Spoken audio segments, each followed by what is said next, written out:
Gas కొరతతో పాటు ప్రస్తుత పరిణామాలపై గుంటూరు హోటల్స్ అసోసియేషన్ సభ్యులు చర్చించారు. గుంటూరు నగరంలో 20,000 మంది కార్మికులు ఆధారపడి ఉన్నారని, సిలిండర్ల సరఫరా ఆగిపోవడంతో హోటల్స్ మూతపడే పరిస్థితి వచ్చిందంటున్నారు. మరింత సమాచారం చీఫ్ రిపోర్టర్ నాగరాజు అందిస్తారు.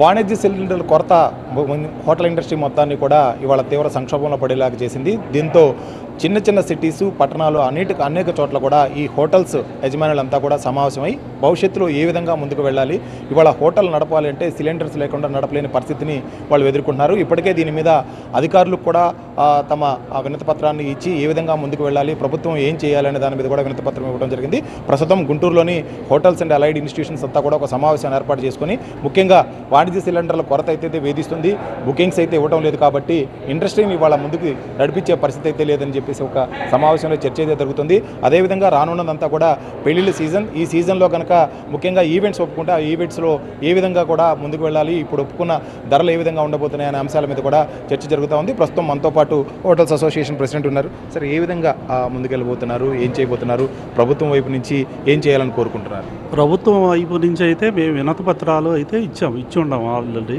కలెక్టర్ గారి ఆఫీస్లో ఇచ్చాము.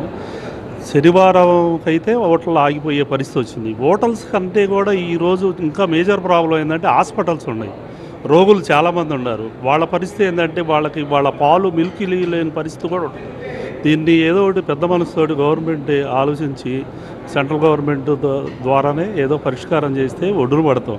మా వల్ల కార్మికులు దగ్గర 20,000 మంది కార్మికులు ఉన్నారు. వీళ్ళందరికీ భోజన సదుపాయాలు లేదు. ఎంతోమంది హాస్టల్స్ సాఫ్ట్వేర్ ఎంప్లాయీస్ రోడ్డును పడే పరిస్థితి ఉంది. వాళ్ళకి ఏ ఏర్పాటు చేయలేని పరిస్థితి. మేము హోటల్స్ ముయ్యటం తప్పితే చేయగలిగింది ఏమి లేదు. ఎప్పటిలోపు ఈ హోటల్స్ మూతపడే అవకాశం కనిపిస్తుంది? మీకు కావాలన్న బుకింగ్స్ ఏ విధంగా ఇస్తున్నారు? శనివారంకి అయితే మూతపడతాయి. ఇది వీళ్ళంతా చెప్తుంది కూడా ముఖ్యంగా ఇండస్ట్రీ అనేది కనుక మూతపడితే, హోటల్స్ అనేవి కనుక మూతపడితే పూర్తి స్థాయిలో ఉపాధి కార్మికులంతా కూడా కోల్పోతారు. కాబట్టి ప్రభుత్వం ఇప్పటి నుంచే ముందస్తు చర్యలు చేపట్టి ఎక్కడా కూడా సిలిండర్స్కి ఇబ్బంది రాకుండా, ఎందుకంటే ఇప్పటికే సమస్య వచ్చింది, ఇది మరింత పెరగకుండా కూడా ప్రభుత్వం చర్యలు తీసుకోవాలి. ఎందుకంటే ఆల్టర్నేటివ్ ఏం లేదు కాబట్టి ఇప్పటికైనా సరే ప్రభుత్వం ఆ దిశగా చర్యలు తీసుకుంటే తప్పితే ఇండస్ట్రీ మీద ఆధారపడిన కార్మికులు కావచ్చు, ఇండస్ట్రీ కానీ ముందు మనుగడ సాగించలేని పరిస్థితి అని చెప్పి వీళ్ళంతా చెప్తున్నారు. Cameraman Nagaraju, TV 9 Guntur.